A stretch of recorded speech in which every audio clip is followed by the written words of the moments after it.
Everyone, सर्वप्रथम OP sir जी के channel में आप लोग का स्वागत एवं अभिनंदन है।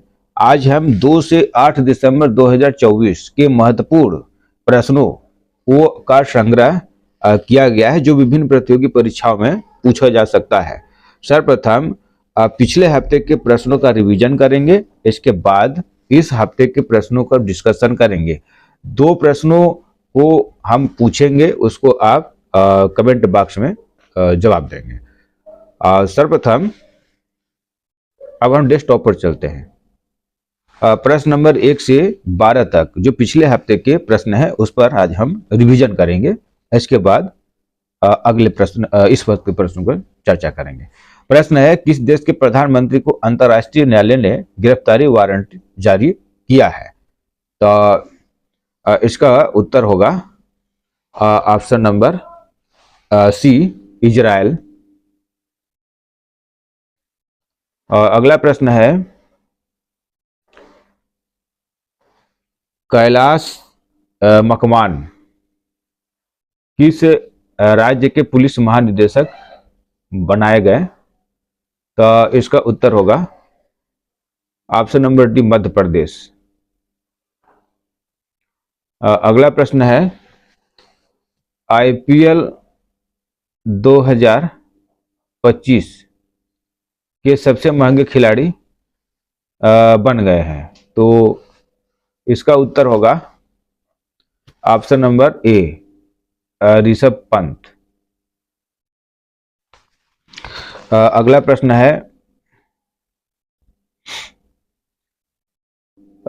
डेविड कप 2024 का खिताब किस देश ने जीता? तो इसका उत्तर होगा option number A, B, Italy. अगला प्रश्न है, हाल ही में एशियाई विकास बैंक के 11वां अध्यक्ष बनाया गया। तो इसका उत्तर होगा ऑप्शन नंबर सी, मासातो कांडा। अगला प्रश्न है, वर्ष 2026 में एशियाई राइफल एवं पिस्टल कप की मेजबानी कौन सा देश करेगा? तो इसका उत्तर होगा भारत। अगला प्रश्न है, किस राज्य में पब्लिक सेफ्टी एक्ट लागू किया गया? तो इसका उत्तर होगा ऑप्शन नंबर ए, मध्य प्रदेश। अगला प्रश्न है, Syed Modi badminton international champion 2024 का आयोजन कहाँ किया गया? तो इसका उत्तर होगा ऑप्शन नंबर बी, लखनऊ। अगला प्रश्न है, सरस्वती सम्मान किस क्षेत्र में दिया जाता है? तो इसका उत्तर होगा ऑप्शन नंबर सी, साहित्य। अगला प्रश्न है, किस देश ने 16 वर्ष से कम उम्र के लोगों के लिए सोशल मीडिया के उपयोग पर प्रतिबंध लगा दिया? तो इसका उत्तर होगा ऑस्ट्रेलिया। अगला प्रश्न है, 55वें भारतीय अंतर्राष्ट्रीय फिल्म महोत्सव में किस फिल्म ने सर्वश्रेष्ठ फिल्म का गोल्डन पीकॉक पुरस्कार जीता? तो इसका उत्तर होगा ऑप्शन नंबर सी, टॉक्सिक। एक प्रश्न का उत्तर जिसे आप लोग से हम पूछ रहे हैं उसको आप कमेंट बॉक्स में देंगे। प्रश्न है, एकलव्य डिजिटल प्लेटफॉर्म हाल ही में किसने लॉन्च किया? तो इसका उत्तर आप लोग को कमेंट बॉक्स में देना है। अब हम इस हफ्ते के प्रश्नों पर चर्चा करेंगे 2 दिसंबर से 8 दिसंबर। वो भी प्रश्न 12 महत्वपूर्ण प्रश्न है। तो प्रश्न है, एड्स दिवस मनाया जाता है? तो इसका उत्तर होगा ऑप्शन नंबर ए, 1 दिसंबर को विश्व एड्स दिवस मनाया जाता है। तो विश्व स्वास्थ्य संगठन के कैलेंडर पर गौर करें तो हर साल 1 दिसंबर को विश्व एड्स दिवस का आयोजन किया जाता है। इस अवसर पर पूरी दुनिया में इस संक्रामक बीमारी की रोकथाम के लिए जागरूकता फैलाई जाती है।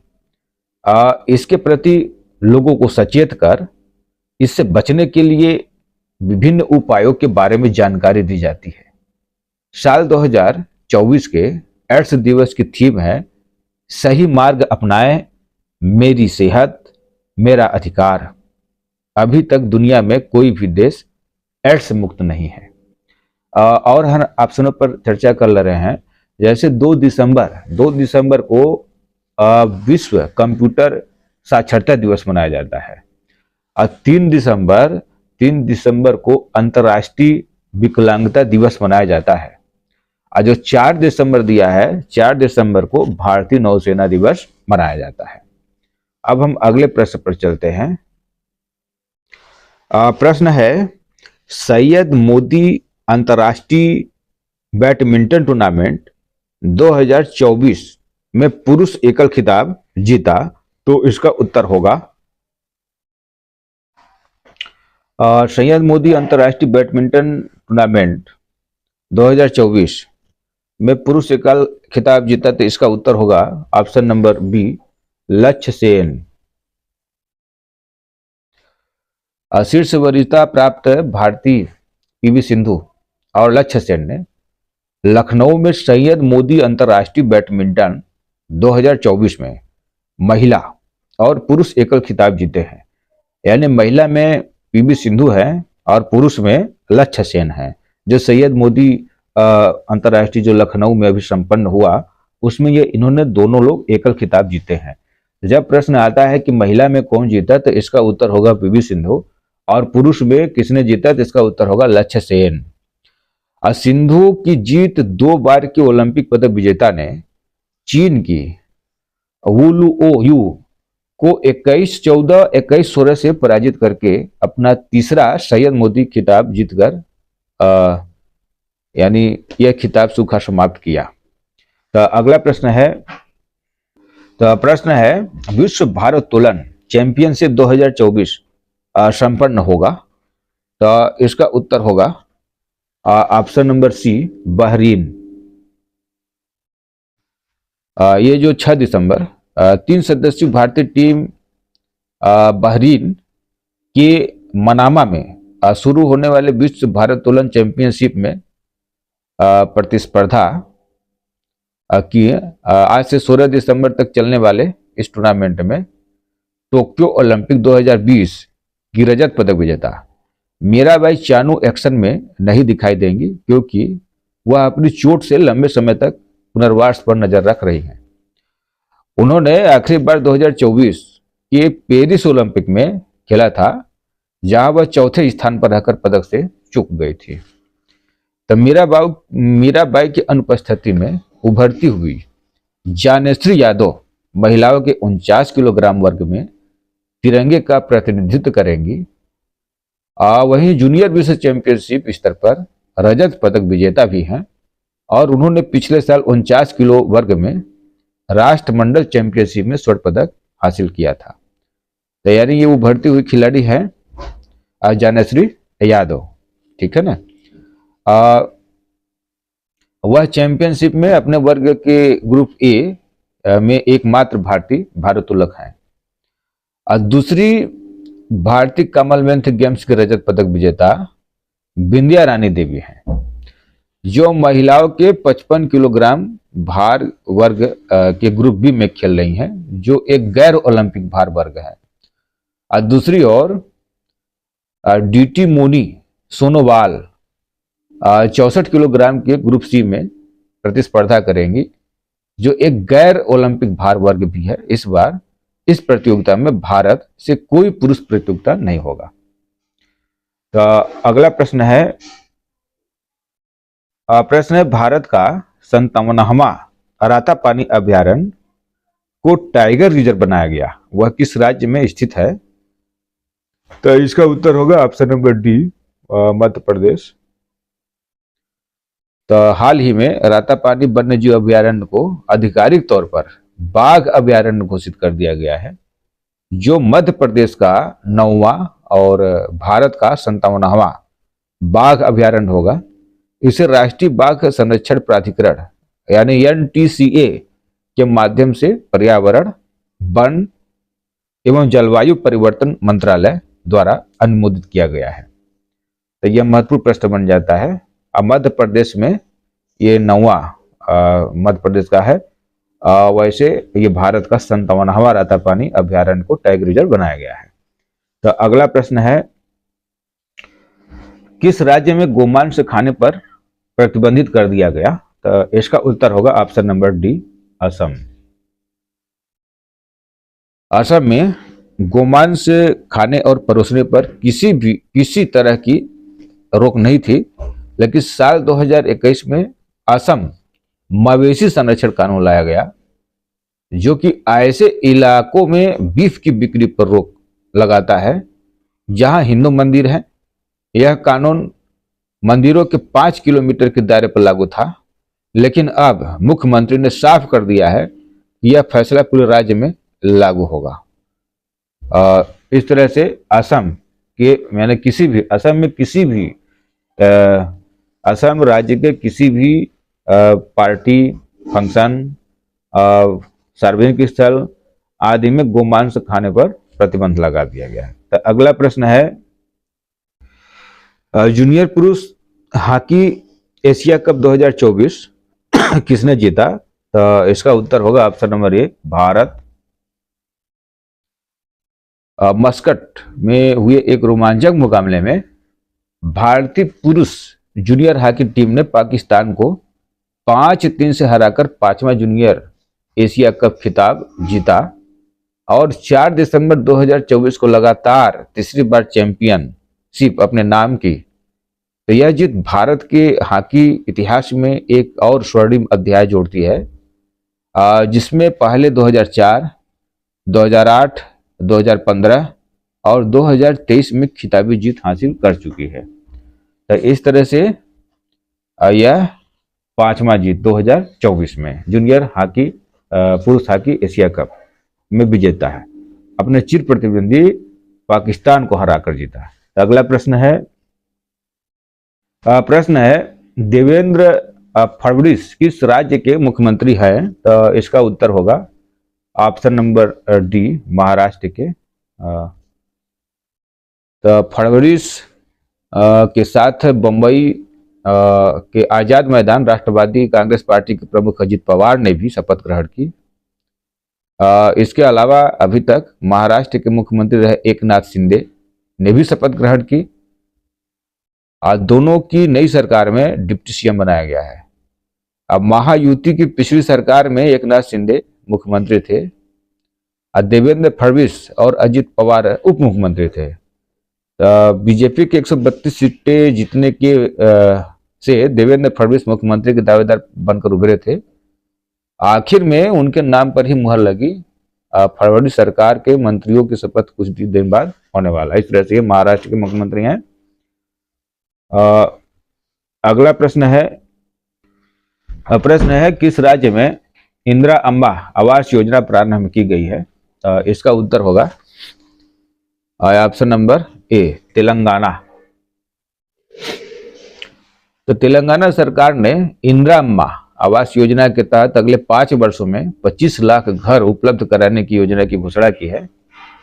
6 दिसंबर से पहले चरण के लिए लाभार्थियों की पहचान करने की प्रक्रिया शुरू कर दी गई है। इस चरण में सरकार का लक्ष्य 3000 करोड़ रुपए के बजट से अत्यंत गरीबी में जी रहे लोगों के लिए 4.5 लाख घर बनाकर देना है। एक अच्छी योजना है। अगला प्रश्न है, हाल ही में प्रयागराज को अस्थायी जिला बना दिया गया, किस राज्य में स्थित है? तो इसका उत्तर होगा option number B, Uttar Pradesh.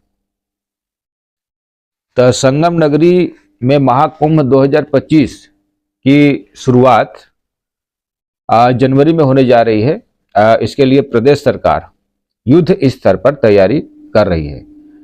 वहीं महाकुंभ को सुगम बनाने के लिए जिलाधिकारी प्रयागराज रविंद्र कुमार मादर ने कुंभ क्षेत्र अस्थायी जिला घोषित कर दिया है। इसी के साथ अब उत्तर प्रदेश में 75 के बजाय 76 जिले हो गए हैं। तो एक अधिसूचना में कहा गया है कि महाकुंभ जनपद में परेड क्षेत्र सहित कुल 67 गांव शामिल किया गया है। अब पिछले वर्ष की अपेक्षा इस बार यह जनपद दोगुनी से भी अधिक है। जारी की गई अधिसूचना को तत्काल प्रभाव से लागू कर दिया गया है। अधिसूचना के मुताबिक कुंभ मेला अधिकारी विजय किरण आनंद बतौर कलेक्टर कुंभ मेला काम करेंगे। अधिसूचना में वर्णित विवरण के मुताबिक कुंभ क्षेत्र के कलेक्टर समस्त श्रेणी के मुकदमों में कलेक्टर को कार्य करने का अधिकार प्राप्त होगा। तो जारी अधिसूचना में प्रयागराज जनपद की 4 तहसील के 67 गांव शामिल हैं। इसमें महाकुंभ जनपद के तहसील सदर से 25, सोरौ से 3, फूलपुर के 20 और करछाना के 19 राजस्व गांव शामिल हैं। तो अगला प्रश्न है यूरोपीय अंतरिक्ष एजेंसी प्रोबा 3 मिशन को लॉन्च किया गया। तो इसका उत्तर होगा ऑप्शन नंबर ए PSLV-C-59। तो भारतीय अंतरिक्ष अनुसंधान संगठन इसरो ने यूरोपीय अंतरिक्ष एजेंसी के प्रोबा 3 मिशन को लॉन्च कर दिया है। यह मिशन सूर्य के बाहरी वातावरण कोरोना का अध्ययन करेगा।